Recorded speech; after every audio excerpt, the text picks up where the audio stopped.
Hello everyone, good evening. मैं शरद यादव आप सभी का स्वागत करता हूं एक बार फिर से आपके अपने यूट्यूब चैनल ग्लैंस एकेडमी पर। दोस्तों, आप लोगों ने थंबनेल में देख लिया होगा कि हम लोग आज की सीरीज में कवर कर रहे हैं घटना चक्र 2023 का जो लेटेस्ट हमने शॉर्ट नोट्स बनाए हैं, उसी पीडीएफ को हम लोग कवर कर रहे हैं, जिसके माध्यम से आप पूरी की पूरी घटना चक्र 2023 के जितने भी चैप्टर्स हैं इंडियन ज्योग्राफी, उसको आप अगले एक हफ्ते की क्लास में कंप्लीट कर लेंगे, जो कि आपके RO ARO exam, UP PCS 2024 के एग्जाम, उत्तराखंड एमपी पीसीएस, इन सभी के लिए बेहद ही हेल्पफुल है। क्योंकि पूरे यूट्यूब पर आप देखोगे घटना चक्र पूर्वालोकन की सीरीज तो आपको मिल जाएगी, लेकिन ग्लांस एकेडमी एकमात्र ऐसा चैनल है जहां पर मैंने और निशु मैम के द्वारा पूरे के पूरे शॉर्ट नोट्स कंपाइल कर दिए गए। जो इतनी मोटी मोटी घटना चक्र है जिसको पढ़ पाना बड़ा मुश्किल होता है एग्जाम से पहले, उसको हम लोगों ने शॉर्ट नोट्स में कंपाइल कर दिया। इंटरकनेक्टेड जो है कि पॉइंट बनाए हैं, साथ ही साथ सभी चैप्टर्स को, सभी प्रश्नों को, सभी व्याख्याओं को इस स्मार्टली तरीके से उसे एडजस्ट किया है हर जगह इंटरकनेक्टेड करके कि एक भी प्रश्न आपका गलत नहीं होगा, ना ही एक भी प्रश्न घटना चक्र से बाहर किया गया है। तो इस तरीके से आप इसकी रेगुलर क्लासेस भी देख सकते हैं। और अगर आप चाहते हैं कि सर इसकी पीडीएफ मिल जाए, तो डिस्क्रिप्शन बॉक्स में जो वीडियो के नीचे मोर सेक्शन होता है, वहां पर आपको व्हाट्सएप नंबर मिल जाएगा। वहां पर आप मैसेज करके इसकी पूरी डिटेल ले सकते हैं, वहां से आप इसे परचेस कर सकते हैं, जिसका प्राइस हमने बर्गर के रेट से भी कम रखा है। आप लोग रेगुलर हफ्ते दो हफ्ते में बर्गर खाते होंगे, लेकिन उससे भी प्राइस हम लोगों ने कम रखा है कि ताकि आप लोग अच्छे से तैयारी कर पाएं और एग्जाम हॉल में अपने आप को कॉन्फिडेंट महसूस करें कि घटना चक्र की हमारी हेडेक खत्म, क्योंकि ग्लैंस एकेडमी की टीम के द्वारा शॉर्ट नोट्स तैयार कर लिए गए हैं और हम वही पढ़ के एग्जाम दे रहे हैं। तो ये चीजों को बहुत ही कह सकते हैं कि बहुत ही मेहनत करके, हार्ड वर्क करके हम लोगों ने तैयार किया है और बहुत ढेर सारा भी आप लोगों ने उसको अप्रिशिएट किया, शॉर्ट नोट्स को हमें प्रमोशन किया। एक तरीके से यूं कहें कि आपने बहुत सपोर्ट किया है दोस्तों उसके लिए, और बहुत ही उसकी तारीफ की, जो हमारी टीम को एक मोटिवेशन देती है। तो अगर आप लोग भी इस तरीके के पीडीएफ को चाहते हैं तो सभी सब्जेक्ट के लगभग बन चुके हैं। आप व्हाट्सएप नंबर पे पूरी इंक्वायरी ले सकते हैं, वहां से क्या उसके परचेस का प्रोसेस है, क्या तरीका होगा जैसे आपको पीडीएफ मिल पाए, कितना प्राइस है, वो सारी जानकारी आपको वहां पर मिल जाएगी। फिर भी अगर आप इसकी डेमो पीडीएफ चाहते हैं तो टेलीग्राम चैनल के पिन कमेंट सेक्शन में मैंने वहां पे लगा दी है डेमो पीडीएफ। साथ ही साथ परसों मैंने पोस्ट भी की थी या कल, तो आप वहां से भी देख सकते हो। टेलीग्राम चैनल का भी लिंक डिस्क्रिप्शन बॉक्स में दिया गया है। तो चलिए, आज हमारी ये 4th क्लास होगी और इससे पहले हम लोगों ने भारत का विभाजन, इट मीन्स कि भारत का जो भौतिक विभाजन है, पहाड़, नदी, पर्वत, इनके बारे में पढ़ा। और इससे पहले हमने भारत का एक सामान्य परिचय, जिसमें क्षेत्रफल, अक्षांश, देशांतरी, राज्य, ये सारी चीजें हमने पढ़ ली। और आज हम लोग पढ़ेंगे सबसे इंपॉर्टेंट टॉपिक, जहां से प्रश्न कई बार पूछे जाते हैं। उसका नाम है हमारा जनजातियां। तो चलिए जनजातियों के बारे में समझते हैं। सबसे पहले हम समझेंगे जनजातियां और उसकी अवस्थिति। जैसे अगर मैं कहूं अंडमान निकोबार द्वीप में कौन कौन सी प्रमुख जनजातियां हैं, तो जैसे ओंगे भी लिख के आता है, कभी कभी कभी ओंजे भी आ जाता है, जारवा, सेंटिनली, हालांकि और भी जनजातियां, लेकिन अलग अलग पॉइंट पे हम इन चीजों को समझेंगे। तो अंडमान की ये प्रमुख जो है कि जनजातियां हैं वहां की। एक सैम्पेन जनजाति भी होती है यहीं पर। और कुकी की बात की जाए, जो आपने मॉडर्न हिस्ट्री में कुकी विद्रोह भी पढ़ा हो, तो कुकी आपका जो पूर्वोत्तर भारत का जो मणिपुर वाला हिस्सा है ना, जैसे कि नागालैंड के नीचे मणिपुर है, म्यांमार से बॉर्डर शेयर करता है, तो वहां पर कुकी जनजाति देखने को मिलती है। और थारू जनजाति मेरे दोस्तों, ये यूपी और उत्तराखंड में देखने को मिलती है। यूपी के कौन से जिलों में, जो तराई प्रदेश होते हैं, जैसे पीलीभीत हो गया, गोरखपुर हो गया, बलरामपुर हो गया, ऐसे तराई क्षेत्रों में आपको यूपी में थारू जनजाति देखने को मिलेगी। वहीं गोंड जनजाति की बात करेंगे तो गोंड जनजाति एमपी में मिलेगी। हालांकि मिलने को थोड़ी बहुत यूपी में भी मिलती है, लेकिन प्रश्न में अक्सर मैचिंग आता है, तो गोंड के साथ एमपी को ही सबसे अधिक प्रेफरेंस दी जाती है। अगर हम बात करें वर्तमान जनगणना के अनुसार, जो लेटेस्ट आंकड़ा है 2011 की जनगणना के अनुसार, तो उसमें भील जनजाति भारत की सबसे अधिक जनसंख्या वाली जनजाति हो चुकी है। और गोंड की बात करेंगे तो ये भारत की दूसरी प्रमुख जनजाति है। तो यहाँ पर ध्यान देना कि जो भील है, ये जो एसटी कैटेगरी है, ये प्रथम नंबर पे है पूरे भारत में। हालांकि इससे पहले गोंड जनजाति हुआ करती थी 2001 में सबसे अधिक जनसंख्या में, लेकिन अब भील जनसंख्या में सबसे अधिक है और सेकंड नंबर पे गोंड है। उत्तर पूर्वी भारत में जो प्रजाति पाई जाती है उसे हम मंगोलाइड प्रजाति कहते हैं। जैसे हमारे भारत में 4 प्रमुख प्रजातियां पाई जाती हैं मानव की, यानी ह्यूमन की। जैसे एक होता है आपका ऑस्ट्रोप्रोटोलाइड होता है जो है कि, दूसरा द्रविडियन होता है, तीसरा मंगोलाइड होता है। तो जो मंगोलाइड प्रजाति होती है वो सामान्यतः चीन और जापान, नॉर्थ कोरिया या म्यांमार, ऐसे दिखने वाले लोग होते हैं जिनके माथे जो है कि थोड़े से चपटे होते हैं और बड़े होते हैं, आंखें छोटी छोटी होती है, नाक भी चपटी होती है और चेहरा बहुत जो है कि धसा हुआ होता है और उनके फेस पर बियर्ड नहीं होती है, मतलब दाढ़ी वगैरह के जो बाल होते हैं बहुत ही कम होते हैं, एकदम फ्लैट फेस लगता है, उसे हम कहते हैं मंगोल या मंगोलाइड। तो वो प्रजातियां हमें देखने को मिलती है नॉर्थ ईस्ट में, फिर चाहे आसाम हो, सिक्किम हो, अरुणाचल हो, नागालैंड हो, मणिपुर हो, इन क्षेत्रों में यही प्रजाति देखने को मिलती है। अगर मैं कहूं आर्य द्रविडियन कहाँ देखने को मिलेंगे, तो मैक्सिमम आपको साउथ इंडिया में जो द्रविडियन प्रजाति है वो देखने को मिलती है, जो लंबे लंबे चौड़े से होते हैं, काले से होते हैं और भरा हुआ चेहरा होता है उनका, ये चीजें। वहीं अगर आपसे कभी पूछा जाए प्रश्न में कि 2011 की जनगणना के अनुसार कौन से ऐसे राज्य हैं जहां पे अनुसूचित जनजाति समुदाय नहीं है, तो पहला हो जाएगा आपका पंजाब, क्योंकि पंजाब में ऑफिशियली रिकॉर्ड के अनुसार एसटी जनजाति नहीं है। दूसरा हरियाणा में नहीं है, चंडीगढ़ में नहीं है। अब भाई पंजाब और हरियाणा की ज्वाइंट कैपिटल चंडीगढ़ है, तो चंडीगढ़ में भी नहीं है और दिल्ली में भी नहीं है और साथ ही साथ पुदुचेरी में भी नहीं है। तो आप देखोगे 3 यूनियन टेरिटरीज में भी नहीं है और 2 राज्यों में भी नहीं है। अच्छा, दूसरी चीज, एक बात और, अगर अप्लाइड प्रश्न पूछूं तो क्या यहां पर पंजाब या हरियाणा में शेड्यूल्ड ट्राइब्स का सर्टिफिकेट बनेगा, जाति प्रमाण पत्र बन सकता है एसटी का, तो आप कहोगे नहीं, क्योंकि सर यहां पर जब जनसंख्या ही नहीं है इनकी तो क्यों बनेगा, नहीं बन सकता है। वहीं अब हम बात करेंगे थारू जनजाति की, तो देखिए अभी हमने पढ़ा थारू यूपी और उत्तराखंड के साथ साथ अब बिहार में भी आपको मिल रही है। तो जैसे जैसे हम चीजों को आगे बढ़ेंगे वैसे वैसे चीजें आपको और क्लियर होती चली जाएंगी। तो ये आपकी हो गई थारू जनजाति के बारे में जानकारी। और यहाँ पर एक जनजाति है भूटिया, ध्यान देना भूटिया। भूटिया आप देखोगे सिक्किम में मिलेगी और पश्चिम बंगाल में मिलेगी, लेकिन एक शब्द आता है दोस्तों भोटिया जनजाति। कौन सी जनजाति? भोटिया। तो ये स्पेशली उत्तराखंड में मिलती है और बहुत सारे बच्चे इस मात्रा की वजह से कंफ्यूज हो जाते हैं। भूटिया जनजाति अगर पूछा जाए तो सिक्किम और पश्चिम बंगाल लगाना है, अगर भोटिया की बात की जाए तो उत्तराखंड होता है। और मैं प्रेफरेंस दूंगा आपको कि हमेशा इसका इंग्लिश वर्जन जरूर देखना पेपर में, क्योंकि कभी कभी होता है कि टाइपिंग मिस्टेक की जगह भूटिया की जगह भोटिया हो जाता है, लेकिन एग्जाम में पूछा गया है आपसे इंग्लिश फॉर्म में भोटिया, भूटिया नहीं, BHU नहीं, BHO होता है। तो इस चीज को ध्यान देना, क्योंकि अल्टीमेटली अंग्रेजी की ही भाषा को सही माना जाता है। Is it clear? वहीं मुंडा जनजाति की बात करेंगे, जो कि आपके पश्चिम बंगाल, झारखंड, बिहार इन क्षेत्रों में देखने को मिलेगी। जो मुंडा विद्रोह हुआ था ना 1899 के आसपास, तो उससे संबंधित है। तो स्पेशली पश्चिम बंगाल में मिलेगी, झारखंड में मिलेगी, MP में मिलेगी, त्रिपुरा में, ओडिशा में, छत्तीसगढ़ में और बिहार में।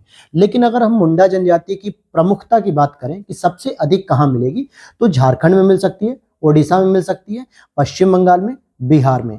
ऐसा क्यों मैं कह रहा हूं? क्योंकि दोस्तों जब बंगाल का विभाजन हुआ था 1905 में, उससे पहले बंगाल के अंतर्गत उड़ीसा भी आता था और बंगाल के अंतर्गत बिहार भी आता था और बिहार के अंतर्गत झारखंड भी आता था। तब कोई विभाजन नहीं था, लेकिन धीरे धीरे बंगाल का विभाजन किया गया, फिर बिहार और उड़ीसा इससे निकले, फिर बिहार का विभाजन किया गया और बिहार से आपका झारखंड भी निकल गया। तो जहां इनकी मूल प्रजाति थी पश्चिम बंगाल, बिहार, उड़ीसा और बिहार से निकलने वाला झारखंड, तो इन जगहों पर तो ये मिलेंगे ही मिलेंगे। इसलिए संथाल परगना का जो हमने विद्रोह पढ़ा था वो वर्तमान में झारखंड में देखने को मिलता है। तो बुंडा जनजाति वहां मिलेगी। तो भोटिया और भूटिया का कंफ्यूजन नहीं करना है। वहीं कोल विद्रोह आपने सुना होगा, कोल विद्रोह जो झारखंड बिहार में हुआ था, तो बिहार में मिलेगी और बिहार से निकला है झारखंड तो वहां भी, और बिहार के साथ ही ओडिशा निकला तो ओडिशा में भी। देखिए ऐतिहासिक परिप्रेक्ष्य यहाँ पर जिम्मेदार है कि एक ही जनजाति 2-3 अलग अलग राज्यों में कैसे कनेक्टेड होकर मिल रही है। MP में भी है, महाराष्ट्र में भी है और छत्तीसगढ़।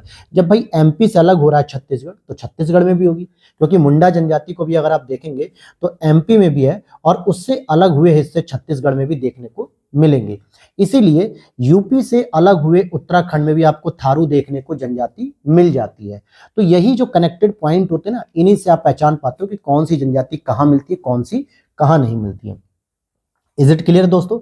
अब एक प्रश्न और पूछा जाता है कि निम्नलिखित में से कौन सी ऐसी जनजाति है जो कि दीपावली को शोक के रूप में मनाती है, यानी कि दिवाली के पर्व को शोक मनाती है। तो थारू जनजाति, और थारू स्पेशली कहाँ देखने को मिलती है? यूपी और उत्तराखंड में। तो दीपावली को शोक का पर्व मनाते हैं ये लोग। वहीं लिंबू जनजाति की बात करेंगे तो लिंबू आपको सिक्किम और सिक्किम के पास सटा हुआ जो नेपाल होता है, यानी कि उत्तर पश्चिम साइड में, तो वहां पर लिंबू जनजाति मिलेगी। अगर हम कार्बी की बात करें, जिसको मिकिर भी कहते हैं, तो मिकिर पहाड़ी कहाँ पर है? असम में है। तो ये ध्यान देना कि कुछ तो पहाड़ियों के नाम पर भी वहां पे जनजातियां हैं, या यूं कहें कि जनजातियों के नाम पे पहाड़ी का नाम पड़ा। अब जैसे मैं कहूं कि मेघालय में गारो, खासी, जयंतिया, ये पहाड़ियां तो हैं ही हैं, साथ ही साथ ये जनजातियां भी हैं, क्योंकि इन्हीं पहाड़ियों के आसपास इन जनजातियों का निवास होता है, इसीलिए इनके नाम पर पहाड़ियों के नाम पड़ जाते हैं। तो मिकिर भी आसाम में पाई जाने वाली एक पहाड़ी है, जहां पर ये जनजाति के रूप में रहते हैं।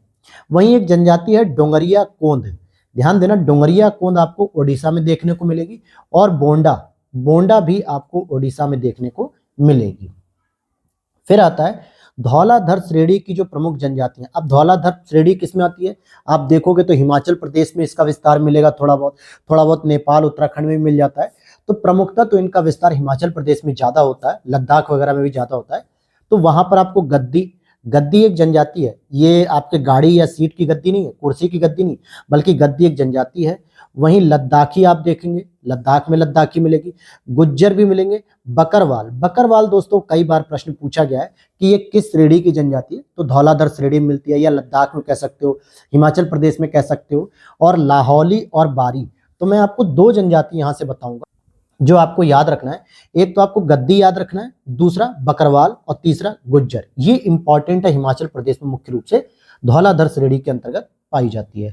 अब हम चलते हैं अगले पॉइंट पे। अगर हम देखते हैं तो गद्दी निवासी, देखिए गद्दी कहां पर थी दोस्तों? धौलाधर में थी, और धौलाधर का मतलब हो गया हिमाचल प्रदेश के अंतर्गत ये मुख्य रूप से पाई जाती है। तो ये हो गया। अब हम बात करेंगे संथाल जनजाति की। ठीक है दोस्तों, अगर आप लोगों ने अभी तक इसके पहले, दूसरे, तीसरे लेक्चर को नहीं देखा है, तो आपसे एक छोटी सी रिक्वेस्ट रहेगी कि आप लोग उसको जरूर देख लीजिएगा। चैनल पर हमने प्लेलिस्ट बना दी है, short notes Indian geography, short notes Indian polity. उन लेक्चर्स को आप लोग जरूर देख लीजिए, तब आपको एक आइडिया लग सकेगा कि ये कितने हेल्पफुल रहेंगे आपकी तैयारी में और कितने नहीं। इसके लिए कोई मेरा दबाव नहीं है कि आप इसको परचेस करिए या इसको जो है कि खरीदिए। आप क्लासेस को यहाँ से देख सकते हो, यूट्यूब पर पूरी तरीके से क्लासेस फ्री रहेंगी। लेकिन अगर आप पीडीएफ को साथ लेकर बैठोगे, इट मीन्स कि प्रिंट निकलवा के साथ लेकर बैठोगे, तो जो मैं एक्स्ट्रा पॉइंट बता रहा होता हूँ वो चीज आप नोट कर सकते हो, क्योंकि सारे पॉइंट्स तो हम नोट नहीं कर सकते। अगर सारा नोट कर देते तो फिर ये खुद में एक बुक तैयार हो जाती, फिर शॉर्ट नोट्स की कोई वैल्यू नहीं रह जाती। लेकिन 95% चीजों को इसमें कवर किया गया है, और जो एक्स्ट्रा मेरे अनुभव है, जो मेरी नॉलेज है, वो चीज मैं आपसे शेयर कर रहा हूं, तो आप उसे अपडेट कर सकोगे, ताकि आपको और भी अच्छे से जानकारी हो जाए। तो बस इसीलिए मैंने आपसे रिक्वेस्ट की थी। बाकी आपकी मर्जी है, आपको पीडीएफ लेनी है कि नहीं लेनी है। डेमो पीडीएफ आप टेलीग्राम पे देख लो, वहां पे आइडिया लग जाएगा। और सारे चैप्टर्स हमने घटना चक्र के बनाए हैं, एक भी चैप्टर को हमने स्किप नहीं किया है। और पीडीएफ के लिए डिस्क्रिप्शन बॉक्स में जो व्हाट्सएप नंबर है, वहां पर आप इंक्वायरी कर सकते हो। वहां पे सारे प्राइस पता चल जाएंगे, कौन कौन से सब्जेक्ट की पीडीएफ आ चुकी है। बहुत सारे लोगों ने उसे परचेज किया, बहुत सारे लोगों ने उसे सपोर्ट किया। ये हमारी टीम के लिए सबसे खुशी की बात थी कि हमने जो मेहनत की उसको लोगों ने सराहा है, उसको प्रशंसा की उसकी। चलिए आते हैं टॉपिक पे दोबारा। तो अब जरा संथाल जनजाति की बात करें। ये वही संथाल, उरांव जनजाति जो हो, मुंडा, इनके बारे में। तो देखिए, इनको जो विवाह की पद्धति है उसे हम लोग बापला कहते हैं या बुपला कहते हैं। अब जैसे जो लोग बिहार का पेपर दे रहे हो, एमपी का दे रहा हूं, तो उनके लिए ये प्रश्न बन सकता है, छत्तीसगढ़ में बन सकता है, हालांकि यूपी में भी ये प्रश्न पूछा जा सकता है कि संथाल जनजाति की विवाह पद्धति का क्या नाम है? बुपला नाम है, जिसमें वर पक्ष से वधु पक्ष को दिया जाने वाला वधु मूल्य यानी पौन कहलाता है। अब ध्यान देना, जैसे आप देखोगे कि मुस्लिम समुदाय में जो शादी होती है, तो महिलाओं को यानी लड़कियों को एक मेहर की रकम दी जाती है। मेहर की रकम कौन सा पक्ष देता है? वर पक्ष देता है, दूल्हे का पक्ष। किसको? दुल्हन पक्ष को मेहर देता है। एक रकम होती है जो उसमें मौलवी साहब तय करते हैं या दोनों पक्ष मिलकर तय करते हैं। सेम उसी तरीके से संथाल जनजाति में भी वर पक्ष क्या करता है? वधु पक्ष को कुछ मूल्य देता है, जिसे मेहर तो नहीं कहेंगे, लेकिन बापला पद्धति होती है और इसे हम पौन कहते हैं। ठीक है। बिटहाला एक सामाजिक बहिष्कार की सजा है। संथाल गांव का प्रधान मांझी कहलाता है। आपने सुना होगा कि जो बिहार के सीएम थे, पूर्व मुख्यमंत्री जीतन राम मांझी, वो भी इसी से संबंधित थे। जीतन राम मांझी, हालांकि वो किसी गांव के प्रधान नहीं थे, लेकिन वो इसी जनजाति से संबंधित थे और झारखंड, बिहार से ही निकला हुआ है। तो वो जो जाति थी वो बिहार में ही रह गए, तो अपना वो बिहार के सीएम भी बने, पूर्व सीएम बन चुके हैं। और बिटहाला एक ऐसी पद्धति है कि मान लीजिए आपको संथाल के सामाजिक समुदाय से बहिष्कार कर दिया जाए, किसी कारणवश आपने कोई अपराध किया हो या कोई चोरी की हो या किसी महिला के साथ गलत काम किया हो, तो आपको सामाजिक बहिष्कार कर दिया जाता है, जिसे आम भाषा में हम कहते हैं गांव निकाला, गांव से बाहर कर दो, यानी इनका खान पान जाति धर्म सब हटा दो, इनके यहाँ ना खाएंगे ना पिएंगे ना इनका रिश्ता जोड़ेंगे, ये पद्धति होती है ना, तो इसी को कहते हैं हम बेटहाला। इतनी बात क्लियर। फिर यहाँ पे एक और प्रश्न आता है, ऋतु प्रवास सबसे अधिक कौन सी जनजाति करती दोस्तों? तो यहाँ भी प्रश्न में ऑप्शन आपको भूटिया और भोटिया दोनों मिलेगा। भोटिया मैंने बताया उत्तराखंड, भोटिया सिक्किम और नेपाल में है, तो इसीलिए इस चीज को याद रखना कि ये भूटिया जनजाति करती है। बोडो के निवासी जो है कि कहाँ मिलेंगे आपको? गारो पहाड़ी पर मिलेंगे, जो बोडो निवासी होते हैं।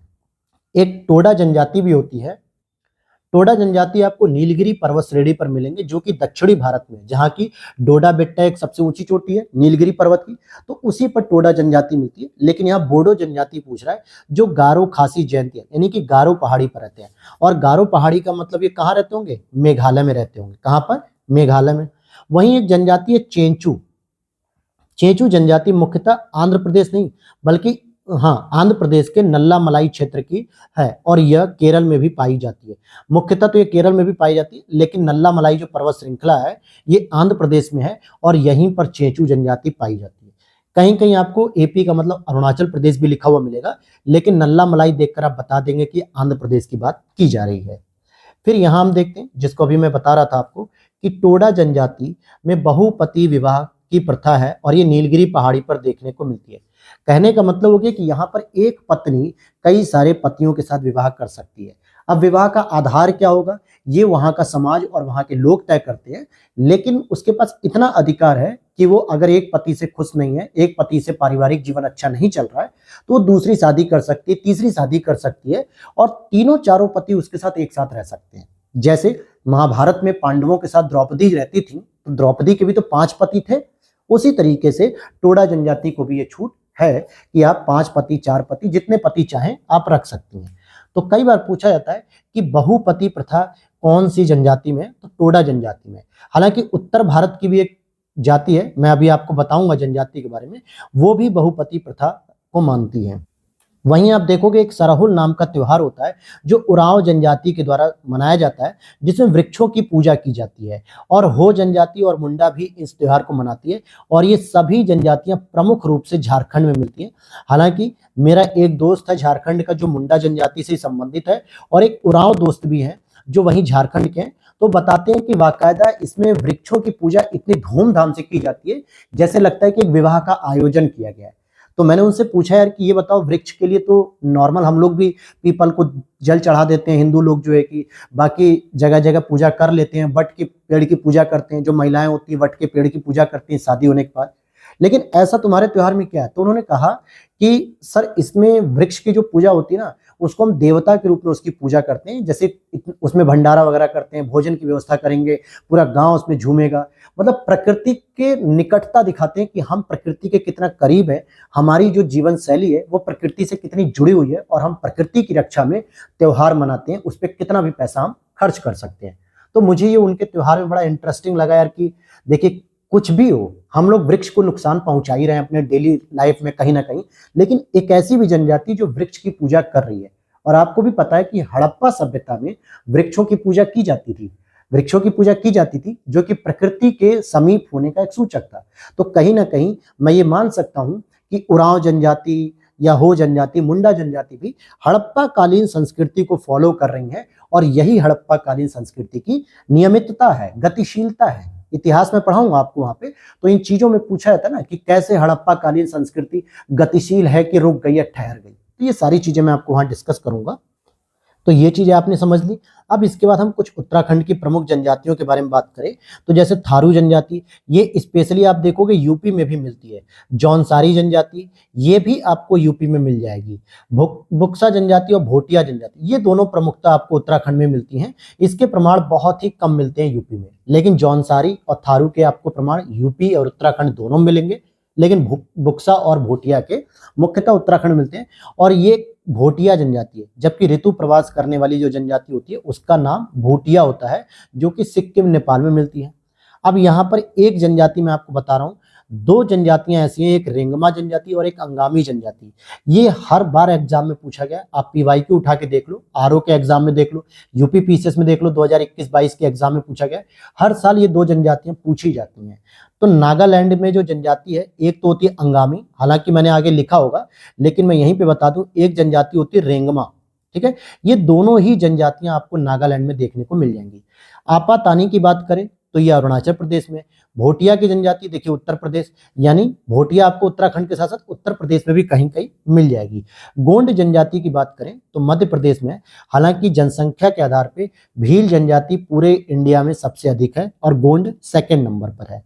फिर यहाँ भील जनजाति की बात करें तो आप देखेंगे गुजरात में है, एमपी में है, छत्तीसगढ़ में, महाराष्ट्र में, आंध्रा में, तेलंगाना, कर्नाटक, राजस्थान, त्रिपुरा।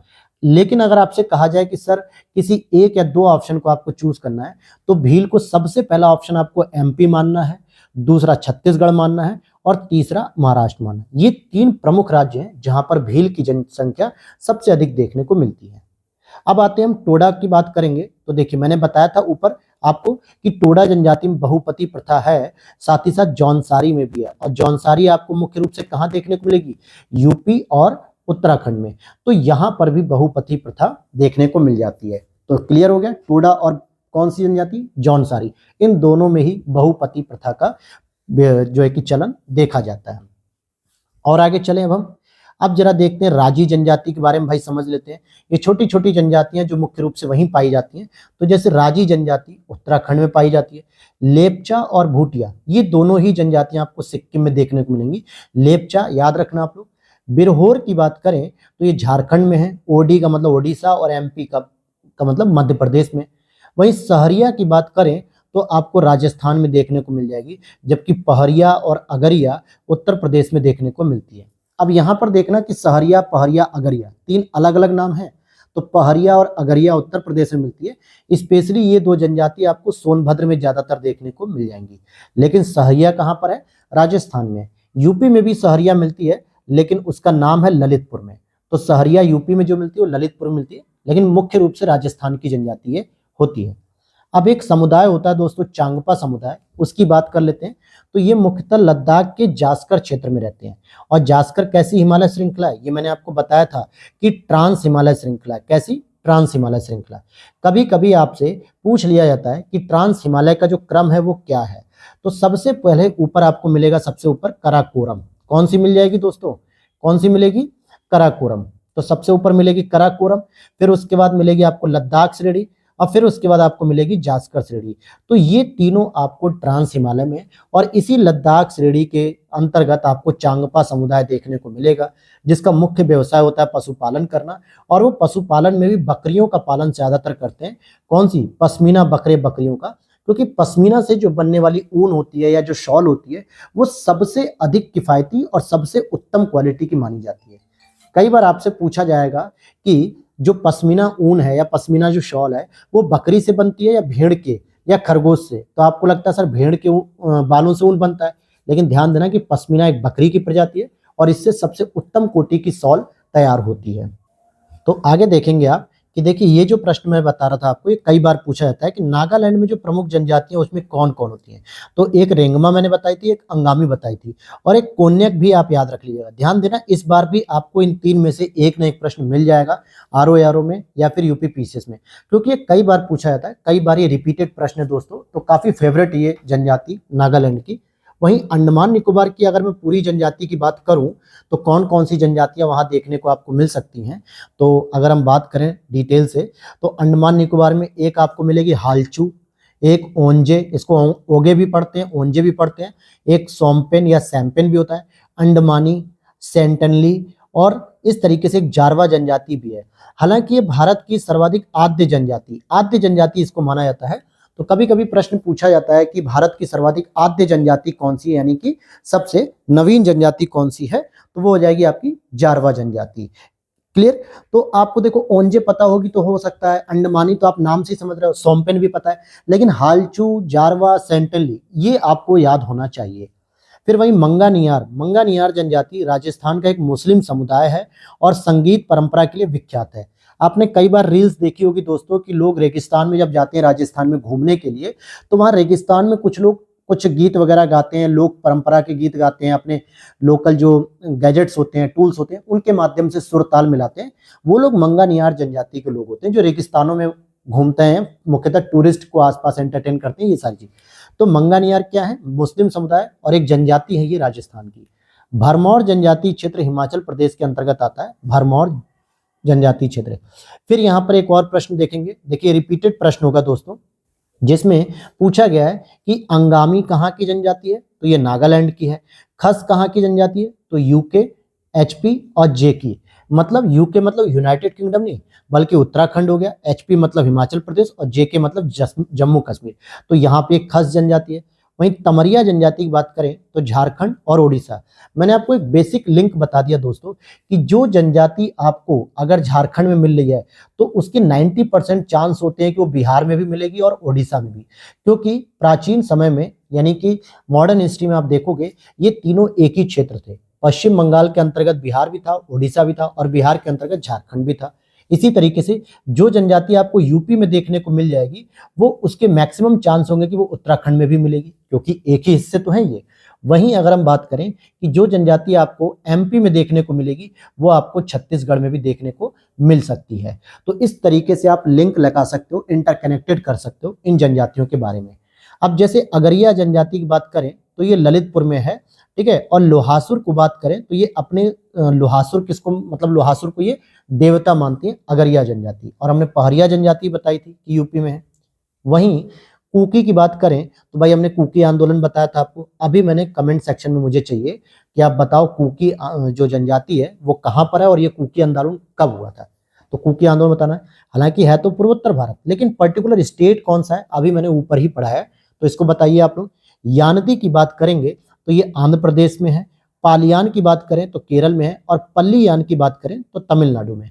तो जरा पालियान को याद रख लेना दोस्तों और यानदी को याद रख लेना, क्योंकि ये कई बार आपको ऑप्शन में देखने को मिलते हैं ये प्रश्न। तो ये सारी जनजातियां थी। और अब हम चलते हैं यहाँ पर भाषाओं पर। अगर हम बात करें तो देखिए मैंने जब छोटे छोटे चैप्टर्स पे डिटेल बताया था कि इन चैप्टर को आप बिल्कुल इग्नोर नहीं कर सकते हो, क्योंकि यहाँ से प्रश्न बहुत बार पूछे जाते हैं, तो उसमें जनजाति टॉपिक को भी मैंने इंक्लूड किया था। तो इतनी ही जनजाति अगर आप ढंग से याद कर लोगे ना तो आपको एग्जाम में कोई ना कोई ऑप्शन देखने को मिलेगा। 2 से 3 ऑप्शन इन्हीं जनजातियों के होंगे और आप आराम से उसे एलिमिनेट करके अलग कर सकते हो। अब देख लेते हैं भाषाओं पर। अगर हम बात करें तो हल्बी, हो, कोई, ये जो पद संबंधित हैं ये किससे समेत है? जनजाति भाषा से, क्योंकि हो क्या एक जनजाति है, हल्बी क्या एक जनजाति, तो इनके द्वारा जो भाषा प्रयोग की जाती है उसी को हम जनजाति भाषा कह देते हैं। मैक्सिमम जो यूज होती है इंडिया में भाषा, तो सबसे पहले नंबर पे आती है हिंदी। सबसे अधिक कौन सी भाषा बोली जाती है भारत में? हिंदी। तो सबको पता है भाई हिंदी है, लेकिन एग्जामिनर क्या करता है? 3rd नंबर की भाषा पूछ लेता है, 2nd नंबर की पूछ लेता है। तो 2nd नंबर की भाषा होती है बंगाली। अब आप कहोगे सर एक छोटा सा पश्चिम बंगाल राज्य है उसकी भाषा पूरे भारत में बोली जाती है, इससे बढ़िया तो द्रविड़ बोली जाती। तो ध्यान देना ये ऑफिशियली डाटा है कि बंगाली भाषा 2nd नंबर पे आती है और 3rd नंबर पे मराठी भाषा, क्योंकि नीचे दक्षिण भारत में जो छत्रपति शिवाजी का जब वहां पे मतलब प्रभाव था, शिवाजी का जो एम्पायर था, तो उसमें कई राज्य शामिल थे, जैसे कर्नाटक, महाराष्ट्र, गुजरात और तेलंगाना। ये सभी जो मतलब राज्य थे, तो यहाँ पे मराठी का विस्तार हुआ था और वहां पे मराठी भाषा बोली जाती है। तो 3rd नंबर पे आपको मराठी भाषा बोली जाती है। अब इसी में हम भाषा परिवार का समूह देख लेते हैं। ये भी प्रश्न पूछे जाते हैं। जैसे आप देखोगे कि पहली परिवार है आपका भारत यूरोपीय भाषा, दूसरा परिवार है द्रविड़ भाषा, तीसरा है ऑस्ट्रो एशियाटिक और चौथा है शास्त्रीय भाषा। तो जो 3 भाषाएं हैं दोस्तों शुरू की, जैसे कि आप देखोगे भारत यूरोपीय भाषा में आपकी संस्कृत भी आती है, पाली भी होती है, मराठी, हिंदी, प्राकृत, अपभ्रंश, अंग्रेजी, बांग्ला, इस तरीके की प्रमुख भाषा है। और वहीं द्रविड़ की अगर हम बात करें, द्रविड़ भाषा परिवार में तेलुगु, तमिल, कन्नड़, मलयालम। फिर ऑस्ट्रो एशियाटिक अगर पूछा जाए तो खासी, संथाली, मुंडारी, भूमिज। अब आपको मैं प्रश्न बताता हूं कि इस पे प्रश्न कैसे पूछे जाते हैं। जैसे आपसे पूछ लिया जाएगा कि निम्नलिखित में से कौन सी भाषा भारत यूरोपीय भाषा समुदाय की नहीं है या इस परिवार की नहीं है। आपको 3 ऑप्शन दे देगा, हिंदी दे देगा, एक संस्कृत दे देगा, अंग्रेजी दे देगा और एक भाषा का नाम दे देगा मुंडारी। तो तो आपसे पूछ लेगा कौन से भारत यूरोपीय भाषा परिवार से नहीं है, तो आपको बताना रहेगा और आपको जब पता रहेगा तभी आप बता पाएंगे। उसी तरीके से पूछता है कि कौन सी भाषा द्रविड़ परिवार की है, तो द्रविड़ का तो आप आसानी से बता पाओगे कि तेलुगु, तमिल, कन्नड़, मलयालम ये सभी हैं। लेकिन इसमें जो कंफ्यूजन क्रिएट करेगा आपको, द्रविड़ के नाम पे आप मराठी को मत कर देना। मराठी भारतीय यूरोपीय भाषा है, यानी जो प्राचीन भाषा थी भारत की और जो यूरोपीय लोगों के आने से जो भाषा में परिवर्तन हुआ, यूरोपियों के आने से, जैसे पुर्तगाली आए, डच आए, डेनिश आए, अंग्रेज आए, फ्रांसिस आए, इनके आने से जो परिवर्तन हुआ उसकी वजह से एक नई भाषा का विकास हुआ। हालांकि हिंदी भी पुरानी है, संस्कृत भी पुरानी है, लेकिन इसमें थोड़ा थोड़ा इसमें परिवर्तन होता गया, तो इसीलिए इसको भारत यूरोपीय परिवार का मान लिया जाता है। द्रविड़ का आपको मैंने बताया तेलुगु, तमिल, कन्नड़, और ऑस्ट्रो एशियाटिक में आपको मुख्यतः खासी भाषा मिलेगी नॉर्थ ईस्ट की, और संथाली भाषा मिलेगी, और मुंडारी भाषा और भूमिज भाषा, ये प्रमुख रूप से पूछी जाती है। तो आपको संथाली, खासी ये याद होनी चाहिए कि ऑस्ट्रो एशियाटिक है। वहीं एक और प्रश्न आपसे पूछा जाता है सांस्कृतिक रूप में कि शास्त्रीय भाषा, कल्चरल लैंग्वेज हमारे भारत में कितनी है, तो टोटल 6 कल्चरल लैंग्वेज है, जिसमें पहली भाषा हमारी थी तमिल, जिसको 2004 में दर्जा दिया गया और ये पहली भाषा थी। फिर दूसरे नंबर पे संस्कृत आती है, जिसको 2005 में सांस्कृतिक भाषा का दर्जा दिया गया शास्त्रीय रूप में। फिर कन्नड़ और तेलुगु, इन दोनों को 2008 में दर्जा दिया गया। फिर मलयालम की बात आएगी तो 2013 में, और फिर उड़िया की बात करेंगे 2014 में। तो टोटल हमारे भारत में शास्त्रीय भाषाओं का जो दर्जा है उसमें 6 भाषाएं शामिल हैं। और ध्यान देना कि इनका संविधान की जो 22 अनुसूचियों, मतलब जो अनुसूची 8 में जो 22 भाषाएं हैं ना, उनसे इनका कोई संबंध नहीं है। हो सकता है कुछ भाषाएं उसमें शामिल हों, लेकिन वो संवैधानिक भाषा है, वो अनुसूची के अनुसार है। लेकिन ये शास्त्रीय भाषाएं, शास्त्रीय भाषा का एक तो ये प्रावधान होता है कि 1000 साल पुरानी हो और जिसमें आज भी जीवंतता हो, मौलिक रूप में हो, किसी भाषा का वो मिश्रण ना हो। तो आप देखोगे यहाँ हिंदी को जो है कि दर्जा नहीं दिया गया, क्योंकि हिंदी का जो ओरिजिन हुआ है वो संस्कृत से हुआ है, और हिंदी में कई सारे ऐसे शब्द हैं जो यूरोपीय भाषा से भी लिए गए हैं। जैसे डॉक्टर यूरोपीय भाषा का शब्द है, हम लोग DOCTOR लिखते हैं, लेकिन देवनागरी में उसको डॉक्टर ही तो लिखते हैं ना। ऐसा थोड़े है कि हम वैद्य लिख देते हैं, वैद्य साहब हो गए या चिकित्सक हो गए, बहुत कम यूज करते हैं। तो ऐसे कुछ शब्द जो हिंदी में भी आ गए, इसीलिए हिंदी को अभी शास्त्रीय भाषा का दर्जा नहीं दिया गया। जबकि संस्कृत जो हमारे वेदों पुराणों की भाषा रही है, वो भारत में शुरू से ही थी। तमिल की बात करें तो साउथ में जो रामायण लिखी गई है कम्बन के द्वारा, तिरुक्कुलर के द्वारा जो लिखी गई है, ये सभी पुस्तकें तमिल में। तेलुगु, कन्नड़, सोच रहे हैं आप एंशियंट हिस्ट्री में आप पढ़ोगे कृष्णदेव राय को, जिसने अमुक्त माल्यदा लिखी है, ठीक है, पुस्तकें लिखी, तो ये सब तेलुगु, कन्नड़ इस सब में लिखी गई हैं। तो वहां पर ये शास्त्रीय भाषाओं का दर्जा दिया जाता है। तो यहां तक तो मैं उम्मीद कर रहा हूं कि आपको क्लास में मजा आया होगा दोस्तों। और अभी हम क्लास को खत्म नहीं करेंगे, अभी और पढ़ना है, अभी कहीं जाना नहीं है। तो ये तो हमारे कुछ इंपॉर्टेंट टॉपिक थे, लेकिन अब हम थोड़ा सा नदियों की तरफ बढ़ेंगे, और नदी की तरफ अपवाह तंत्र में हम सबसे पहले जो नदी तंत्र कवर करेंगे वो पढ़ेंगे हम गंगा नदी तंत्र। अब यहाँ पर एक बहुत अच्छा सा प्यारा सा डायग्राम आपको दिख रहा होगा, जो मैंने बहुत मेहनत करके तैयार किया है, और इस चीज को अब आप समझेंगे कि कैसे हम नदी तंत्र में अपवाह तंत्र के अंतर्गत समझेंगे चीजों को। और जो आपको कई बार प्रश्न पूछा जाता है गंगा की सहायक नदियों के बारे में, यमुना की सहायक नदियों के बारे में, हिमालय से होने वाली सहायक नदियां, और आपके पठारी क्षेत्रों से होने वाली सहायक नदियां, या उत्तर से उसकी सहायक नदियां, पश्चिम से पूरब उसका क्रम, हर प्रकार का आपका प्रश्न इसी मैप में, इस इमेज में कवर हो जाएगा। तो इन्हीं सब चीजों को हमने इंटरकनेक्टेड करके दोस्तों शॉर्ट नोट्स तैयार किए। उसकी सारी जानकारी आप पीडीएफ पे ले सकते, पीडीएफ की व्हाट्सएप नंबर पे ले सकते हैं, जो कि डिस्क्रिप्शन बॉक्स में लगा रखा है। तो चलिए शुरू करते हैं। अब सबसे पहले दोस्तों बात करेंगे हम अपवाह तंत्र में हम पढ़ रहे हैं गंगा नदी तंत्र को। तो जरा इसको ध्यान से समझना। इस पूरे डायग्राम पे मेरी जो है कि अगली पूरी क्लास रहेगी आधे घंटे की, जिसमें मैं सारी चीजें आपको समझाते हुए चलूंगा, जहां से एक भी प्रश्न फिर आपका गलत नहीं होना चाहिए। हर प्रकार के प्रश्न इसमें बनेंगे, मैं बताऊंगा कि कौन कौन से प्रश्न बन सकते हैं, और वैसे ही पीवाईक्यू में आपको मिलेंगे भी। तो बहुत ध्यान से समझिएगा अब आधे घंटे की आगे की क्लास। देखिए सबसे पहले हम बात करते हैं, क्या गंगा नदी का उद्भव गंगा के रूप में ही होता है? तो हम कहते हैं नहीं, बल्कि उसका एक भागीरथी नदी के रूप में उद्गम होता है। और उसमें कौन सी ऐसी नदी मिलती है कि जब वो गंगा के रूप में बदल जाती है? तो भागीरथी नदी का जब अलकनंदा नदी से मिलन होता है, तब जो है कि आपको मिलेगा क्या? गंगा का रूप। लेकिन उससे पहले हम समझेंगे कि अलकनंदा कहाँ से आती है। तो देखिए, सतोपथ ग्लेशियर से अलकनंदा नदी का उद्भव होता है। कौन सी नदी का उद्भव होता है? अलकनंदा नदी का दोस्तों। तो यहीं पर आपको 4 प्रश्न देखने को मिलेंगे, 4 अलग अलग तरीके से प्रश्न कि सतोपथ ग्लेशियर पे अलकनंदा नदी का जो है कि उद्भव होता है।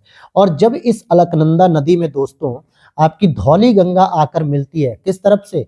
आप ध्यान देना कि अगर आप ऊपर से नीचे की ओर आ रहे हो तो ये साइड हो जाएगी आपकी लेफ्ट, इस पे ध्यान देने वाली बात है, और ये साइड हो जाएगी आपकी राइट। फॉर एग्जाम्पल, अगर मैं आपको एक छोटा सा डायग्राम बनाता हूँ एक बच्चे का, या आप अपना भी समझ सकते हैं, ठीक है। अब ये बच्चा जो है कि नीचे की ओर आ रहा है, नीचे की ओर मतलब आ रहा है, तो आप बताइए इसका लेफ्ट किधर होगा? इमेजिनेशन करिएगा, तो ये हिस्सा हो जाएगा आपका लेफ्ट, और ये वाला जो हिस्सा हो जाएगा वो क्या हो जाएगा दोस्तों? राइट। क्योंकि कई बार ये पूछा जाता है गंगा की बाएं तट से मिलने वाली नदियां और दाहिने तट से मिलने वाली नदियां, तो ये सारी चीजें इसमें हैं। तो यहां पर आप देखोगे कि अलकनंदा नदी में बाएं तट से, कौन से तट से? बाएं तट से आपकी धौली गंगा आके मिलती है। तो किसका निर्माण होता है? विष्णु प्रयाग का। तो कई बार यह पूछा जाता है दोस्तों कि विष्णु प्रयाग किसके तट पर मिलता है, यानी कि किन दो नदियों के संगम पर मिलता है? तो अलकनंदा धौली गंगा, पहला प्रश्न हो गया। दूसरा, जब दूसरी नदी बाएं तट पर आकर मिलती है मंदाकिनी, ध्यान देना मंदाकिनी नाम नहीं मैं बता रहा हूं, क्योंकि मंदाकिनी आपको मिलेगी केदारनाथ से निकलते हुए जो है कि रुद्रप्रयाग में, यहां मिलेगी नंदाकिनी, तो क्या बनता है? नंद प्रयाग तैयार होता है। और जब पिंडार नदी मिलती है दोस्तों तो कर्ण प्रयाग तैयार होता है। और जब इसी नदी में आगे दाहिने तरफ से, इट मीन्स की राइट साइड से आपको केदारनाथ से निकलने वाली जो मंदाकिनी नदी मिलती है तो वो बनता है रुद्रप्रयाग, रुद्रप्रयाग बनता है। ये 4 प्रश्न आपसे कई बार पूछे जाते हैं। कभी कभी तो ऐसे भी प्रश्न पूछ लिया था कि केदारनाथ किस नदी तट पर है? अलकनंदा के तट पर है, धौली गंगा के तट पे, नंदाकिनी के तट पे, या पिंडार या मंदाकिनी। तो आपके दिमाग में कंफ्यूजन क्या होते हैं? क्योंकि आपको नंदाकिनी भी पता है, मंदाकिनी भी पता है। अब ये दोनों नाम मिलते जुलते हैं और यहीं आपको कंफ्यूजन हो जाता है। तो केदारनाथ से देखिए कौन सी नदी निकल रही है? मंदाकिनी। और क्या बना रही है मंदाकिनी? अलकनंदा से मिलकर रुद्रप्रयाग में मिल रही है, तो रुद्रप्रयाग बन रहा है। तो ये भी प्रश्न पूछा जाता है कि केदारनाथ किस नदी के तट पर है? तो आपका उत्तर होगा मंदाकिनी नदी। देखिए, पूरे गंगा नदी तंत्र को अच्छे से समझिएगा दोस्तों, पूरी कोशिश रहेगी मैं कि आपको अच्छे से समझा दूं और हर वो प्रश्न यहाँ पे डिस्कस करूं जो एग्जाम में पूछा जाता है। क्लियर है? तो अब यहाँ पर चीजें समझ में आ गई। तो अब अगर आपसे प्रश्न पूछे कि विष्णु प्रयाग का निर्माण कब होगा? धौली गंगा का जब मिलन अलकनंदा से होगा। नंद प्रयाग का कब होगा? जब नंदाकिनी का अलकनंदा से होगा। और कर्ण प्रयाग का निर्माण कब होगा? जब पिंडार का अलकनंदा से मिलन होगा। रुद्र प्रयाग कब बनेगा? जब मंदाकिनी का अलकनंदा से मिलन होगा। और देव प्रयाग कब बनेगा दोस्तों? ध्यान देने वाली बात है, देव प्रयाग गंगोत्री हिमनद से जब निकलती है भागीरथी नदी, ध्यान देना, गंगोत्री हिमनद से निकलती है, गंगोत्री हिमनद से निकलने के बाद भागीरथी नदी जब अलकनंदा में मिल जाती है तो यहीं पर बन जाता है देव प्रयाग, और यहीं से उसका नाम हो जाता है गंगा, गंगा हो जाता है। और गंगा सबसे पहले पहाड़ी क्षेत्रों में प्रवेश करती है ऋषिकेश के रूप में, जो कि हरिद्वार का हिस्सा है, हरिद्वार से थोड़ा सा ऊपर है, जहां पे लोग राफ्टिंग करने वगैरह जाते हैं, बोटिंग टाइप का। और उसी ऋषिकेश के नीचे ही मैदानी क्षेत्र प्रवेश होता है हरिद्वार। तो कई बार यह प्रश्न पूछा जाता है कि गंगा सबसे पहले मैदानी क्षेत्र में कहाँ प्रवेश करती है? हरिद्वार में। गंगा मैदानी क्षेत्र से पहले किस पर्वतीय पहाड़ी क्षेत्रों में प्रवेश करती है? तो ऋषिकेश में। तो ये 5 प्रयाग याद हो गए, विष्णु प्रयाग, नंद प्रयाग, कर्ण प्रयाग, रुद्र प्रयाग, देव प्रयाग, किन किन नदियों के मिलने से तैयार हो रहा है। इतनी बात क्लियर हो गई। तो ये बहुत ही इंपॉर्टेंट पॉइंट है। फिर आगे देखते हैं, जब हम और आगे बढ़ते हैं तो गंगा उत्तराखंड में राम गंगा में जो है कि मिल जाती है। ध्यान देना, मतलब राम गंगा जो कि उत्तराखंड से निकलती है और ये भी आके मिल जाती है कहाँ पे? गंगा नदी में मिलती है। क्लियर है? और फिर उसके बाद आप प्रयागराज में देखोगे कि दाहिने तट से, कौन से तट से? ये मैं बार बार बता रहा हूं क्योंकि ये राइट और ये लेफ्ट है, ये ध्यान देना, ये प्रश्न पूछे गए हैं। तो राइट तट से यमुनोत्री हिमनद से बंदरपुच, यमुनोत्री में एक नाम है बंदरपुच जगह का, वहां से यमुना नदी निकलती है और इलाहाबाद में जाके मिल जाती है। अभी आपको यमुना पे ध्यान नहीं देना है कि उसकी कौन सी सहायक है, बस आपको इतना जानना है कि यमुनोत्री बंदरपुच से निकलती है यमुना नदी, और दाहिने तट से मिलने वाली सबसे बड़ी नदी है, क्योंकि दाहिने तट से ये भी नदी मिल रही है, ये भी मिलेगी, ये भी मिलेगी, ये भी मिलेगी, लेकिन सबसे बड़ी जो नदी है दाहिने तट से मिलने वाली उसका नाम है यमुना, और वो प्रयागराज में मिल जाती है। फिर प्रयागराज से आगे बढ़ते हुए नदी बनारस की ओर आती है। बनारस से जब ये गाजीपुर की ओर प्रवेश करती है तो यहाँ पर एक सैदपुर नाम की जगह है, तहसील है दोस्तों सैदपुर, जो कि बनारस से 35 किलोमीटर दूर है। यहाँ पर गोमती नदी मिलती है। हालांकि मैंने गोमती नदी पर अभी विजिट किया था लास्ट मंथ, पूरी तरीके से दोस्तों सूख गई है, मतलब वहां पे है ही नहीं, बस केवल नाम रह गया उस नदी का, सूख गई है पूरी तरीके से। और ये गोमती नदी वही है दोस्तों जो आपके यूपी में फुलहर झील, कौन सी झील, फुलहर झील से निकलती है। फुलहर झील कहां पर है दोस्तों, पीलीभीत में है। एकमात्र ऐसी गोमती नदी जो न तो पठार से निकलती है न पर्वत से, ये निकलती है मैदानी क्षेत्र के झील से, फुलहर झील से निकलती है जो पीलीभीत में स्थित है। यहां तक क्लियर हो गया इतनी बातें। अब यहां समझिए कि आगे गंगा नदी और बहती जाती है, तो यहां पर आके आपको छपरा में एक घाघरा नदी मिलती है, और ये सब मैं अभी लेफ्ट साइड से बता रहा हूं। तो इस तरीके से आपने देखा कि लेफ्ट से कौन कौन सी नदियां मिल रही हैं, तो छपरा में आके घाघरा नदी मिलती है। अच्छा, घाघरा नदी का जो निर्माण है वो दो नदियों के मिलन से होता है। एक तो होती है मिलाम, हिमालय से निकलती नेपाल से शारदा नदी, और एक घाघरा नदी। इन दोनों के मिलने पे घाघरा का निर्माण होता है और ये छपरा में आके मिलती है। क्लियर हो गई। अच्छा, एक चीज और सुन लीजिए कि यूपी में बलिया जो एक जिला है आपका, जो गाजीपुर के आगे है, बलिया से गंगा नदी बाहर निकलती है और बिहार में प्रवेश कर लेती है। लेकिन मैं अगर पूछूं कि यूपी में किस जगह से जो है कि एंट्री करती है, यूपी में किस जगह से एंट्री करती है गंगा, तो आपका उत्तर होना चाहिए बिजनौर। बिजनौर से दोस्तों गंगा जो है कि यूपी में प्रवेश करती हैं और बलिया से जो है कि बाहर निकल जाती हैं बिहार में। और फिर उसके बाद तो यहां पर आप देखेंगे कि यहां से 3 प्रश्न मैंने बताए। सबसे पहले वो मैदानी क्षेत्र में प्रवेश करती है हरिद्वार में, और यूपी में वो एंट्री करती है कहां पे, बिजनौर में गंगा, और यूपी से बाहर निकलती है बलिया में। कहां पे, बलिया में। और इसी तरीके से और आगे बढ़ते जाएंगे, और आगे बढ़ते जाएंगे तो हम देखेंगे यहां पे कि नेपाल से निकलने वाली एक गंडक नदी है जो कि बिहार में आके ही मिल जाती है। फिर और आगे बढ़ेंगे हम लोग तो लेफ्ट साइड से ही दोस्तों, लेफ्ट साइड से ही तिब्बत के गोसाईनाथ धाम से निकलने वाली एक कोसी नदी जो कि बिहार का शोक कहलाती है, क्योंकि ये बाढ़ बहुत आती है इसमें अचानक से, तो ये भी बिहार में आके मिलती है। फिर उसके बाद महानंदा नदी दोस्तों, ध्यान देना, महानंदा नदी मिलती है पश्चिम बंगाल में, और ये आपके इंडिया की आखिरी नदी है जो गंगा में मिलन करती है। तो कई बार यह प्रश्न पूछ लिया जाता है कि भारत में कौन सी वो नदी है जो गंगा में आखिरी रूप से मिलती है, यानी कि संगम बनाती है, तो हो जाएगी आपका महानंदा, क्योंकि महानंदा ही पश्चिम बंगाल के माध्यम से आखिरी नदी है जो गंगा की सहायक नदी कहलाती है। तो ये प्रश्न क्लियर हो गया। फिर उसके बाद वो बीडी मतलब बांग्लादेश में प्रवेश कर जाती है, जहां पर वो जमुना अर्थात कि ब्रह्मपुत्रा नदी का जो नाम है जमुना, उसके साथ मिलन करती है और बे ऑफ बंगाल में गिर के क्या बनाती है, डेल्टा बनाती है, सुंदरबन का डेल्टा। बांग्लादेश में इसका क्या नाम हो जाता है, गंगा का पद्मा नाम, और ब्रह्मपुत्रा का क्या नाम होता है, जमुना, और उसका आपस में मिलन होता है और वहां पे डेल्टा बनता है। तो ये तो बाएं साइड से मिलने वाली सारी नदियां मैंने आपको डिटेल से बता दी, लेकिन अब जरा सा हम और समझते हैं दाहिने तरफ से। ध्यान देना, ये टॉपिक पूरा आधे घंटे का है, लेकिन उस आधे घंटे में गंगा से बनने वाले जितने भी प्रश्न हैं वो सारे मैं यहाँ पे डिस्कस कर रहा हूँ, और सारे प्रश्न आपको समझ में आ जाने चाहिए, ताकि अगर कोई भी डाउट हो तो आप कमेंट सेक्शन में पूछ सकते हैं। साथ ही साथ आपको अगर कोई डाउट है पीडीएफ से रिलेटेड तो आप टेलीग्राम पर भी ग्रुप डिस्कशन में पूछ सकते हैं, उसका भी लिंक हमने डिस्क्रिप्शन बॉक्स में लगा दिया है। अब यहाँ पर हम बात करेंगे, अभी तो हमने सारी बात की थी लेफ्ट साइड से मिलने वाली नदियों की, लेकिन अब हम बात करेंगे दोस्तों राइट साइड से मिलने वाली सभी नदियों की।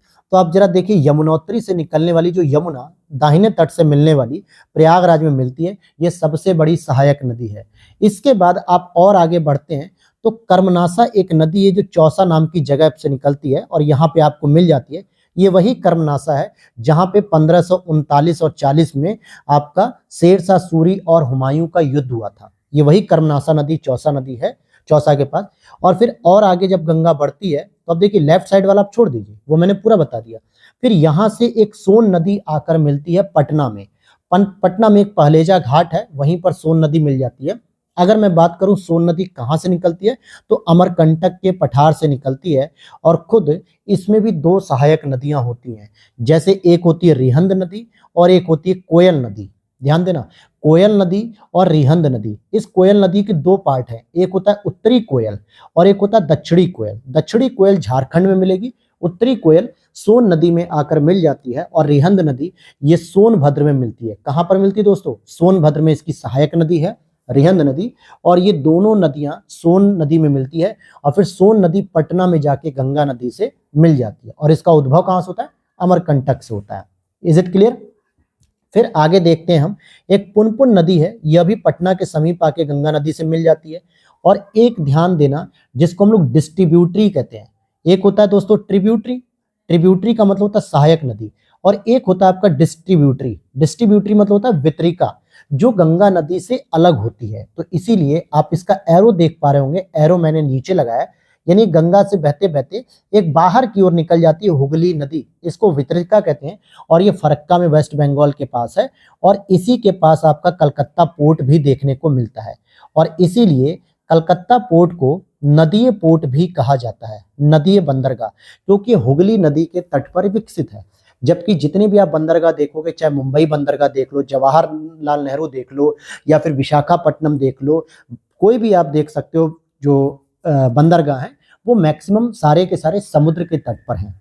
लेकिन कलकत्ता जो पोर्ट है, कलकत्ता आपका जो बंदरगाह है, ये नदी पोर्ट कहलाता है। क्यों नदी पोर्ट कहलाता है? क्योंकि ये हुगली नदी के तट पर बसा हुआ है, और हुगली नदी गंगा नदी से बाहर निकलती है, यानी ये सहायक नहीं है, ये उसकी वितरिका है, यानी वहां से निकलती है और फिर आगे जाके बंगाल की खाड़ी मिल जाती है। तो यहां तक ये चीजें क्लियर हो गई। अब जरा हम और इनकी छोटी छोटी जो सहायक नदियां हैं उनको समझते हैं। थोड़ा सा मैं जूम कर देता हूं। जैसे आप देखोगे कि यमुना में मिलने वाली सबसे पहली नदी होती है उत्तराखंड में टोंस नदी, और ध्यान देना ये लेफ्ट साइड हो जाएगा, ये राइट साइड हो जाएगा। और दूसरी नदी होती है हिंडन नदी, ये भी इसी में मिलती है। फिर उसके बाद राइट साइड से दाहिने तट से मिलने वाली कुछ प्रमुख नदियां हैं।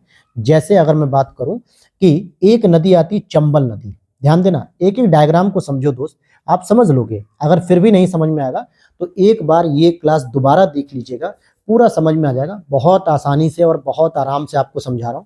तो चंबल नदी से एक प्रश्न बन जाता है कि जाना पाव पहाड़ी महू एमपी से निकलती है, और ये वही महू है जहां पे डॉक्टर अंबेडकर जी का जन्म स्थान है।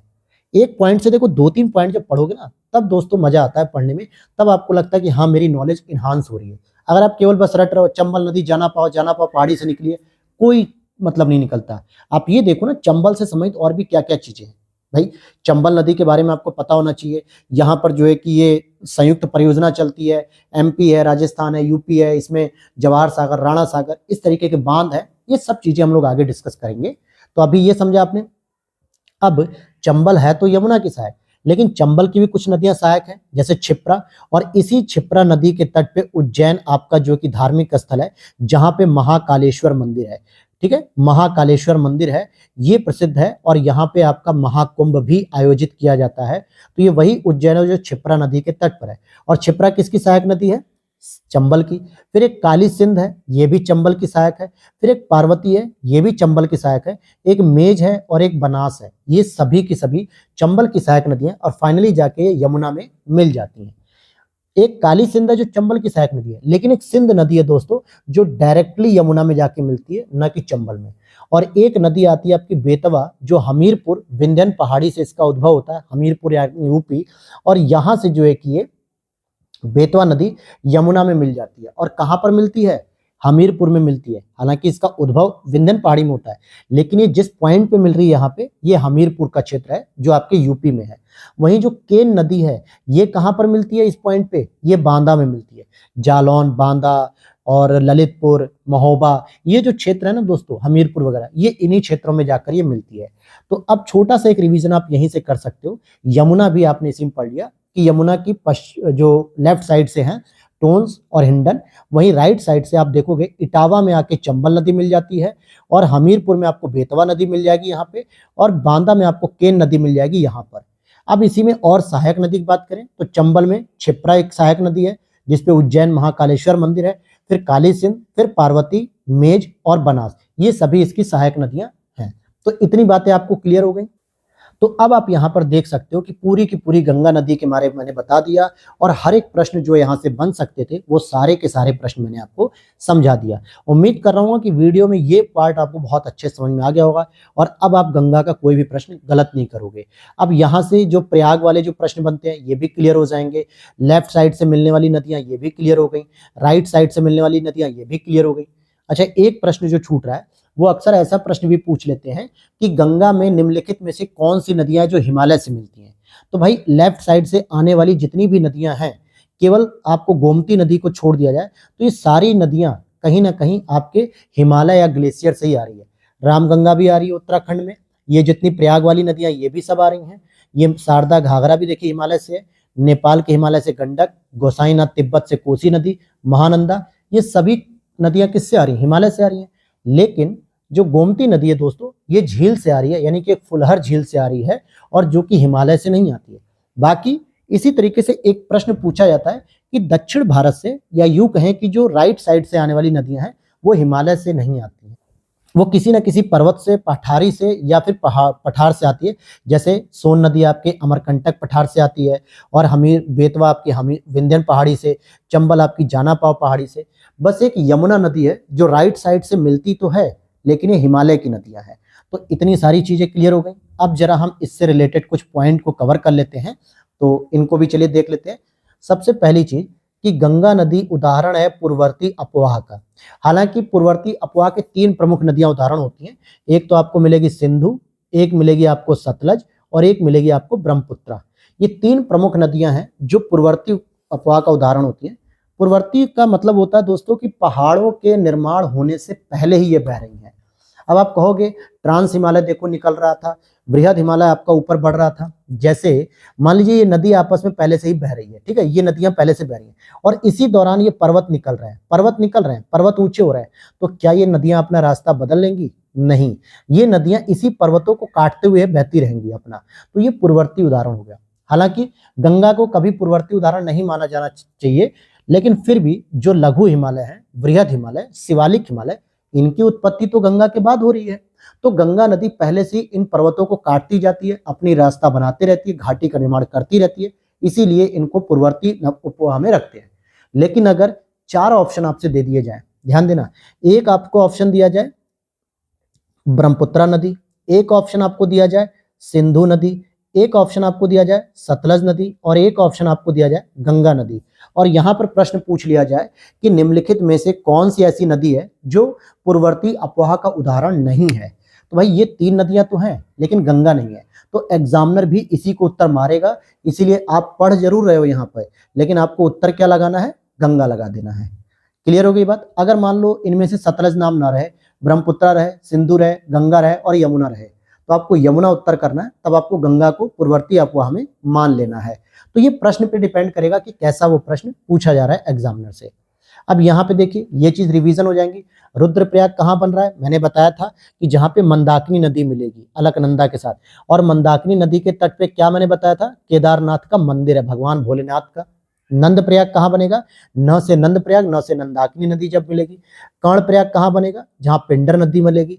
देव प्रयाग कहाँ मिलेगा? जहाँ भागीरथी नदी मिलेगी, इट मीन्स की गंगा नदी। और विष्णु प्रयाग कहाँ मिलेगा? जहाँ धौली गंगा नदी मिलती है। बद्रीनाथ मंदिर की बात करेंगे तो ये अलकनंदा नदी के तट पर है, जबकि केदारनाथ मंदिर की बात करें तो ये मंदाकिनी नदी के तट पर है। तो बस ये छोटा से जो 2 प्रश्न है, कई बार पूछे जाते हैं, रिपीटेड प्रश्न है, लेकिन बहुत सारे स्टूडेंट बेसिक अंतर की वजह से गलत कर जाते हैं। तो मैंने मैप के माध्यम से, इमेजेस के माध्यम से आपको दिखा दिया कि कैसे वो कहाँ कहाँ पे मिलेगा।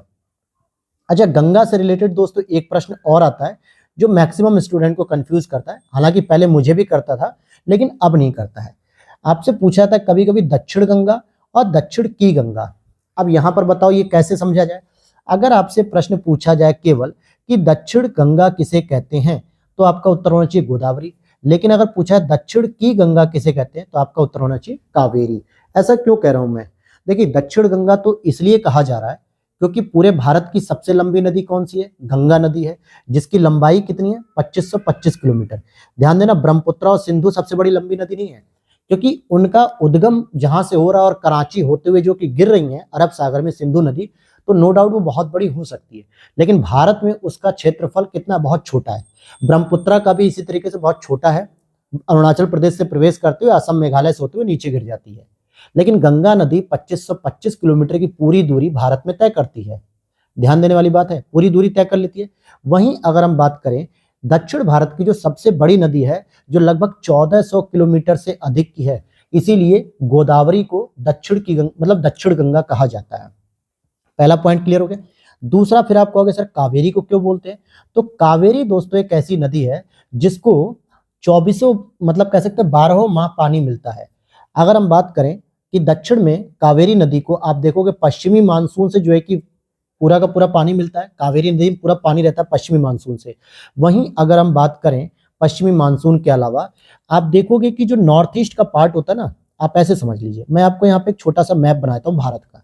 यहाँ से जो पश्चिमी मानसून एंट्री करता है भारत में मई जून के आसपास, तो यहाँ पे ये जो कावेरी नदी है इस तरीके से, तो इसको पूरा का पूरा पानी मिल जाता है बरसात का, तो ये नदी पूरी फुल हो गई। लेकिन जब आपका उत्तर पूर्वी मानसून जब वापस होता है ना पश्चिम बंगाल की खाड़ी से आर्द्रता लेकर, और ये तमिलनाडु पे तट पे वर्षा करता है, तो इस वर्षा से भी कावेरी को पूरा का पूरा पानी मिलता है। तो कावेरी नदी जो कि दक्षिण भारत की एक अलग नदी की पहचान बनती है कि इसमें सभी मंथ में, भाई अक्टूबर नवंबर में भी आपको बारिश का पानी मिल गया लौटते हुए मानसून से, और मई जून में भी आते हुए मानसून से पानी मिल गया। तो इस वजह से जैसे उत्तर की गंगा को 12 माह, जिसे 12 मासी कहते हैं, हिमालय की वजह से पूरा पानी मिलता रहता है, उसी तरीके से दक्षिण में कावेरी नदी को पूरी तरीके से पानी मिलता है, चाहे वो पश्चिमी मानसून हो, दक्षिण पश्चिम मानसून, या फिर लौटता हुआ मानसून। इसलिए इसको दक्षिण की गंगा कहते हैं। तो अब दोनों में अंतर कैसे पता करें गुरुजी हम, ये भी एक प्रश्न होता है। तो ये जो शब्द है ना दोस्तों, ये की, यही सबसे मेजर पॉइंट है। अगर आपसे पूछा जाए दक्षिण गंगा, तो आपका उत्तर होना चाहिए गोदावरी, क्योंकि लंबाई के आधार पे किया जा रहा है। अगर आपसे पूछा जाए दक्षिण की गंगा, की वर्ड लगा के, तो एक कावेरी हो जाएगा, क्योंकि इसमें 12 महीने पानी की उपलब्धता होती है मानसून की वजह से, लौटते हुए मानसून और आते हुए मानसून दोनों की वजह से इसमें मिलता है पानी, इसलिए इसको दक्षिण की गंगा कहते हैं। अंतर क्लियर हो गया? बहुत सारे स्टूडेंट को डाउट रहता है, लेकिन मैंने क्लियर कर दिया। अब आपको ये प्रश्न गलत नहीं करना है। गंगा की एकमात्र सहायक नदी जिसका उद्गम मैदान से होता है, मैंने बताया था, गोमती नदी, जो कि फुलहर झील पीलीभीत से इसकी उत्पत्ति होती है। ये हिमालय से नहीं आती, पठार से नहीं आती, बल्कि एक झील से उत्पन्न होती है। यमुना की सहायक नदी पश्चिम से पूर्व की ओर, तो भाई पश्चिम से सबसे पहले चंबल मिलेगी, फिर सिंध मिलेगी, फिर बेतवा मिलेगी, फिर केन मिलेगी। अच्छा, बेतवा कहाँ मिलती है? हमीरपुर में मिलती है। केन कहाँ मिलती है? बांदा में मिलती है। क्लियर हो गया? यही चीज मैंने ऊपर आपको बताया था। और अब हम एक और अपना लास्ट प्रश्न अब आज की क्लास में करेंगे दोस्तों, कि यमुना और सोन के मध्य जल विभाजक का कार्य कौन करता है? तो एक कैमूर श्रेणी है, यही जल विभाजक का कार्य करती है, जो यमुना का और सोन के मध्य जल विभाजक के रूप में काम करती है। तो यहां तक दोस्तों आज की हमारी क्लास रहेगी। इसके बाद अब हम लोग करेंगे नेक्स्ट क्लास कल को। अब किसी भी क्लास में आपको गैप देखने को नहीं मिलेगा। अभी 1-2 दिन मैं थोड़ा बिजी था शॉर्ट नोट्स में, और आउट ऑफ स्टेशन भी था कुछ काम से, इसलिए मैं क्लास रेगुलर नहीं ला पाया। लेकिन अब हम लोग अगला पढ़ेंगे ब्रह्मपुत्रा के नाम से भी, जो आप देखोगे इमेजेस के तौर पे हम लोग और इसे भी अच्छे से समझ पाएंगे। तो इन सभी चीज़ों को हमने इंक्लूड किया है मैप में, और जगह जगह जहाँ जैसी जरूरत पड़ी वहाँ पे हमने इंटरकनेक्टेड जो है इन चीज़ों को तैयार किया है। तो अगर आपको लगता है कि ये पीडीएफ आपके काम आ सकती है, आपकी तैयारी को और इन्हांस कर सकती है और अच्छी कर सकती है, तो आप लोग बिल्कुल बेहिचक पीडीएफ को परचेस कर लीजिए। उसके लिए व्हाट्सएप नंबर मैंने डिस्क्रिप्शन बॉक्स में दे रखा है। नो डाउट आप एक बार पीडीएफ परचेस करके देखिए। आपको सब मत करिए, कोई भी एक करिए, जिसकी क्लास चल रही है प्रॉपर केवल आप उसी को कर लीजिए, और फिर आप जज करिए कि हाँ पीडीएफ में क्वालिटी है या नहीं है। अदरवाइज आप डेमो पीडीएफ भी देख सकते हैं, टेलीग्राम चैनल पे मैंने कल पोस्ट कर दी थी, वहां पर आप इसको देख सकते हैं। तो वीडियो अच्छी लग रही हो तो लाइक कर देना। किसी भी प्रकार की क्वेरी हो आप कमेंट सेक्शन में पूछ सकते हो, या फिर टेलीग्राम डिस्कशन ग्रुप में भी, वहां भी इसका रिप्लाई आपको मिलेगा। और चैनल पर पहली बार हो तो प्लीज सब्सक्राइब जरूर कर लेना। चैनल अच्छा लगे तो दोस्तों के साथ शेयर करिए, और अधिक से अधिक इसके साथ मेंबर को जोड़िए। मिलते हैं नेक्स्ट वीडियो में। Thanks for watching.